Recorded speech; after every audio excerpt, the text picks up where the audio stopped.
Shalom bien-aimés dans le Seigneur, bonjour et bienvenue à tous dans notre programme de dévotion matinale. Ce matin, je viens te parler de la bénédiction. La Bible déclare dans Genèse 26 au verset 12 qu'Isaac sema dans ce pays et le recueillit cette année le centuple, car l'Éternel le bénit. Lorsqu'on médite sur ce verset, on voit bien qu'on est en train de nous dire que si Isaac avait recueilli cette année le centuple, c'est parce que l'Éternel l'avait béni. Ce n'est pas parce que la terre était favorable, ce n'est pas parce que la saison était bonne, mais c'est parce que l'Éternel l'avait béni. La bénédiction de l'Éternel est une source de bénédiction.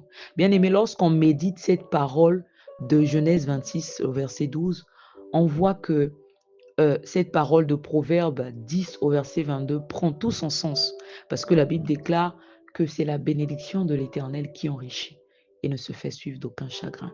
La bénédiction de l'Éternel est une source de bénédiction. Si Isaac avait recueilli le centuple cette année, c'est parce que l'Éternel l'avait béni. Si tu es béni de Dieu, sache que la bénédiction de l'Éternel qui repose sur ta vie est une source de bénédiction. Isaac sema dans ce pays. Il n'était même pas chez lui, il était là-bas comme un étranger. Mais la Bible te dit qu'il recueillit cette année le centuple, c'est-à-dire plus que au-delà de ce qu'il avait ensemencé, au-delà de ce qu'il avait semé. La bénédiction de l'Éternel est une source de bénédiction. C'est là où tu vas voir quelqu'un, tu as comme l'impression que tout ce qu'il fait lui réussit. C'est-à-dire une petite chose peut déclencher des choses extraordinaires dans la vie de cette personne. Et c'est là où tu comprends aussi cette parole du psaume 128. Il est écrit « Heureux tout homme qui craint l'Éternel, qui marche dans ses voies. Tu jouis alors du travail de tes mains. » Bien-aimé, ce n'est pas tout le monde qui jouit du travail de ses mains. Il y a des gens qui travaillent, mais qui ne profitent pas de leur salaire, qui ne profitent pas de leur travail. La Bible dit, tu jouis alors du travail de tes mains. Tu es heureux, tu prospères. Ta femme est comme une vigne féconde dans l'intérieur de ta maison.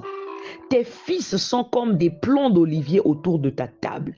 C'est ainsi qu'est béni l'homme qui craint l'Éternel. Donc, tu vois que tout ce qu'on t'a cité au départ, c'est le résultat. C'est-à-dire, c'est comme si on est en train de te faire comprendre que c'est la suite logique de la bénédiction de l'Éternel dans la vie d'une personne qui craint Dieu. C'est ainsi qu'est béni l'homme qui craint l'Éternel. L'homme qui craint l'Éternel est béni. Et à cause de cette bénédiction de l'Éternel qui repose sur sa vie, la Bible te dit qu'il jouit alors du travail de ses mains. Il est heureux et il prospère.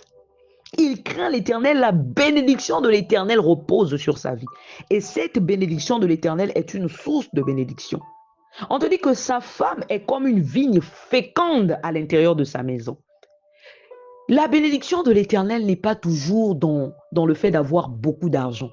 Il y a des gens qui sont une bénédiction pour nous. Toi-même, quand tu regardes la personne, tu dis non, je suis béni de t'avoir. Je suis béni de t'avoir. On te dit que ses fils sont comme des plants d'olivier autour de sa table. Ce n'est pas comme des fils un genre d'enfant qui va couper la main de quelqu'un et tu te retrouves au commissariat pour lui, pour cet enfant-là. Un enfant qui te crée des problèmes. Ce n'est pas de ce genre d'enfant qu'il s'agit. On te parle d'un enfant qui devient une bénédiction pour toi parce que tu es béni de Dieu. Amen. Parce que tu es béni. La bénédiction de l'Éternel est une source de bénédiction. Il y a des gens qui entrent dans ta vie à cause de la bénédiction, qui vont entrer dans ta vie. Des connexions, bien-aimés, des bonnes connexions. Pas des connexions qui vont te conduire nulle part, mais des connexions qui vont te conduire précisément là où Dieu t'attend. C'est-à-dire là où tu dois être. Il y a des gens comme ça. C'est-à-dire quand la personne là entre dans ta vie, tu sens que tu fais un pas d'avant. Tu fais un pas en avant. Amen. Ce n'est pas quelqu'un qui te tire vers le bas, mais c'est quelqu'un qui te tire vers le haut. C'est-à-dire quand tu regardes la personne, tu dis non, tu es une bénédiction pour moi. Tu es une bénédiction pour ma vie. C'est de cette façon-là que se manifeste la bénédiction de l'Éternel. Tu jouis alors du travail de tes mains. Tu es heureux et tu prospères.